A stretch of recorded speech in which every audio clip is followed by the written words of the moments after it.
mañana, 34 minutos. A esta hora vamos a hablar sobre salud mental. Nos acompaña la doctora Verónica Vélez, ella es médico psiquiatra del Hospital Especializado Julio Endara, esta mañana para abordar este tema tan importante, sobre todo la situación de la salud mental post pandemia. Doctora, gracias por acompañarnos. Bienvenida a Misión Matinal de Noticias 7. Muchísimas gracias, María Mercedes. Lautaro, para mí es un gusto estar en este momento y hablar estos temas tan importantes para la comunidad, sobre todo basados en la educación sobre la salud. Y queremos conocer también cómo se trabaja dentro del hospital. Tenemos entendido que el hospital es especializado en psiquiatría, Julio Endara, y además es público. Exactamente, la institución que en este momento represento, pues el Hospital Especializado Julio Endara es el hospital emblemático de la salud mental en nuestro país. Es un hospital que consta con múltiples servicios y que justamente brinda una atención aproximadamente a 13 millones de ecuatorianos. Entenderán ustedes que al ser la única institución como tal especializada con hospitalización en salud mental, nosotros recibimos los casos más complejos, siendo así una institución de referencia a nivel nacional. Para que podamos entender, sobre todo en casa, que la salud mental no es un juego ni es una cuestión de pocas personas, ¿cuántos pacientes reciben ustedes a diario, mensualmente o incluso en el año en el hospital? Bueno, en la institución, como les decían, más o menos son 13 millones de personas, pero nosotros tenemos un servicio prácticamente para dar atención a todas las derivaciones, todas las referencias de las otras instituciones del país. Entonces nosotros tenemos un aproximado prácticamente lleno de camas y todo, de un 80 al 90% prácticamente todo el tiempo.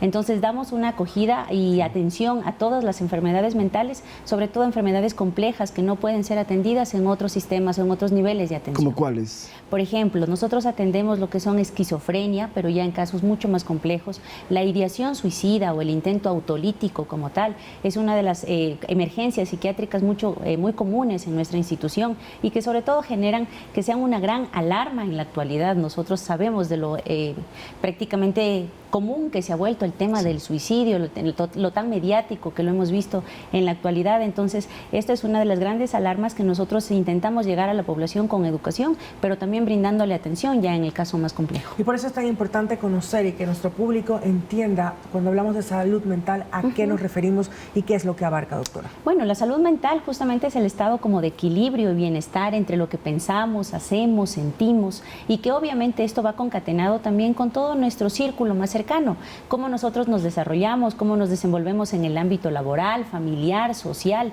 y cómo también esto representa una productividad como tal en la actualidad para todo, por ejemplo, en este caso, para nuestro estado. Sin embargo, cuando nosotros vemos que estas capacidades de afrontar el día a día, los problemas de la cotidianidad, ya totalmente ven rebasados nuestro estado de equilibrio y vemos que ya se afectan, por ejemplo, como alarmas importantes como el sueño, la alimentación, la capacidad del disfrute, del placer, de hacer las cosas que me llaman la atención, y que vemos que ya se ve restado totalmente estas habilidades y estas capacidades, podemos hablar ya de una afectación en la salud mental en la que obviamente necesitamos ya una valoración de un profesional. El punto más fatídico de la salud mental es llegar al suicidio. Claro. De hecho, como datos, en 20 años, del 2000 al 2021, 21 años, hubo 20.000 casos de suicidios en el Ecuador y en 2023 hubo 1.100 casos aproximadamente.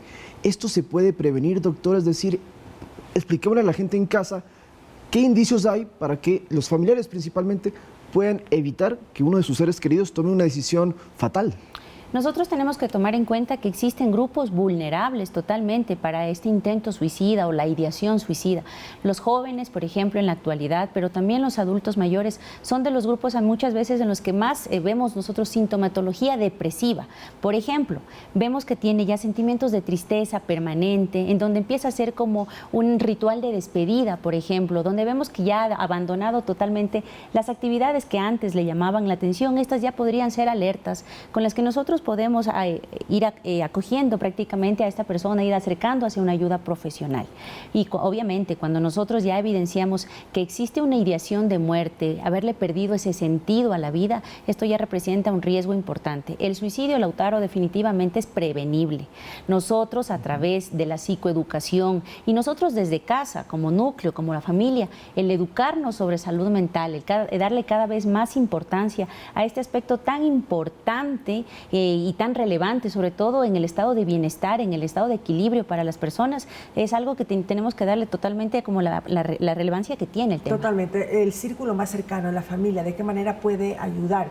No solamente de repente dando consejos, que tal vez ese no es la vía, sino actuando. Actuando, pero también siendo empáticos, María Mercedes, porque una de las cosas que nosotros en ocasiones escuchamos que para que mejoren las relaciones vinculares dentro del hogar y todo, lo más importante es la comunicación. No, lo importante es la comprensión, porque yo puedo hablar de lo que me está pasando, de lo que estoy sintiendo, pero si mi círculo más cercano no tiene la empatía para comprender, para querer escuchar, esto se vuelve una barrera supremamente importante. Entonces, una de las claves para que esta persona que está teniendo un padecimiento mental se sienta cada vez mejor es el acompañamiento, el acabar con este síntoma de desolación que tiene la persona, el sentirse acompañado, escuchado, en donde me validen mis emociones, a pesar de lo absurdo que pueda parecer lo que yo estoy sintiendo o pensando, que tenga a mi lado a una persona que me escuche activamente, empáticamente, es una de las grandes claves. Y obviamente, si esto ya se va como rompiendo o ya no es suficiente para enfrentar el problema, necesitamos una ayuda profesional. Entonces, también acompañar y orientar hacia esa persona querida, hacia una ayuda profesional, es una de las grandes claves para ir evitando las enfermedades mentales y sobre todo, como decía Lautaro, evitar el suicidio. Algunas generaciones todavía tienen ese estigma de que ir al psicólogo o al psiquiatra es por locura y está mal visto, pero sería importante también explicar cuáles son los pasos a seguir. Es decir, si yo en mi casa me doy cuenta de que tengo un familiar con depresión, con intención suicida, como usted menciona, ¿qué debo hacer? Una de las puertas de apertura, mejor dicho, o de las de entrada prácticamente para acceder a salud mental, siempre será la recomendación una atención psicológica.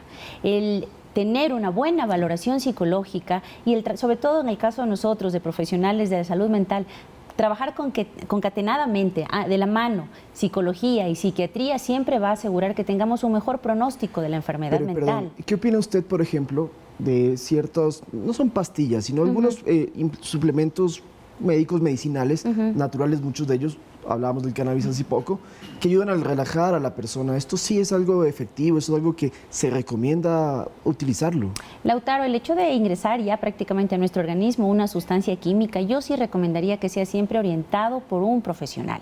Nosotros tenemos, es verdad, a la mano en las farmacias, en las instituciones, por ejemplo, muchísimos productos que son sí de origen natural, pero que en muchas ocasiones también lo hemos visto en la práctica diaria, pueden generar a veces hasta más síntomas de ansiedad, de angustia, de intranquilidad, porque puede realizar como un efecto adverso prácticamente.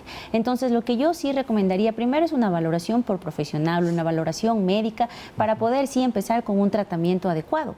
Muchas de las enfermedades mentales, y eso es importante también explicarles, como para ir rompiendo este estigma, ni siquiera necesitan de un tratamiento farmacológico, sino la psicoterapia, el tratamiento a través de la palabra que se brinda con la psicología, puede ser una de las grandes alivios prácticamente para las enfermedades mentales. Entonces hay que romper ese estigma que solo la salud mental va ligada con fármacos que nos sedan, que nos quitan las habilidades, que nos tienen como dopados, como dicen los pacientes en la cotidianidad. No, ahora tenemos que encontrar como el tratamiento adecuado para que la persona tenga un bienestar y un estilo de vida muy saludable. Por eso se necesita el diagnóstico, y en el hospital que usted labora, las personas pueden acceder para tener esa valoración y poder continuar con un tratamiento efectivo. Exactamente, María Mercedes, como Ministerio de Salud Pública, pues se ha brindado en la actualidad cada vez que las personas tengan mayor acceso a la salud mental. Nosotros conocemos que esa es una gran deuda que todavía tenemos como Estado, que todas las personas tengan acceso a salud mental. Sin embargo, a través del primer, segundo nivel de atención, ya existen profesionales, como les decía, psicólogos que nos pueden dar una atención inicial y luego sí derivar a un hospital especializado. En este caso, el hospital especializado, como les comentaba anteriormente, está una institución que recibe la derivación de muchísimos casos en el país y que honrosamente les comento que en este mes de julio justamente cumple 71 años como hospital psiquiátrico. Entonces es una de las grandes festividades que nosotros queremos también compartir con la comunidad. Tenemos el día viernes 26 de julio justamente una feria de la salud. Nuestro emblema será en este momento el hospital psiquiátrico abre la puerta a la comunidad para educarnos sobre salud mental. Entonces invitamos a toda la población que nos pueda acompañar, sobre todo para tratar estos temas que tienen sí este estigma, pero que tenemos como clave educarnos para poder ir avanzando como sociedad. Claro, porque si me duele una muela, voy al odontólogo. Si estoy un poco pasado de peso, voy al gimnasio o con un nutricionista. pero si tengo un problema de depresión o algo ya emocional, tengo que ir donde un experto. Exacto, Lautaro. ¿Qué pasa? Que normalmente nosotros consideramos que las enfermedades mentales son enfermedades de las voluntades, muchas veces hemos escuchado el pon de tu parte, el pon fuerza de voluntad, o el deja que el tiempo vaya sanando las heridas. Me refería a los consejos de la familia, que a veces no son los apropiados. No son los apropiados, pero tampoco parten como desde una maldad, desde un acto, por ejemplo, sino más bien en ocasiones es de desconocimiento, sobre todo de la familia. Entonces lo importante es educarnos. En este caso, obviamente, el hecho de tener esta atención profesional siempre será la clave prácticamente para llegar a un buen pronóstico de una enfermedad y sanarnos. La invitación está hecha próximo día viernes entonces en el Hospital Julio Endara para que el público en general pueda acceder a más información y atención. Gracias, doctora. Muchísimas gracias, María Mercedes. Lautaro. Nos ha quedado corto el tiempo, definitivamente. La doctora Verónica Vélez, especialista en psiquiatría. Y con esto vamos al estudio de noticias con Sofi, con mucha más información. Sofi.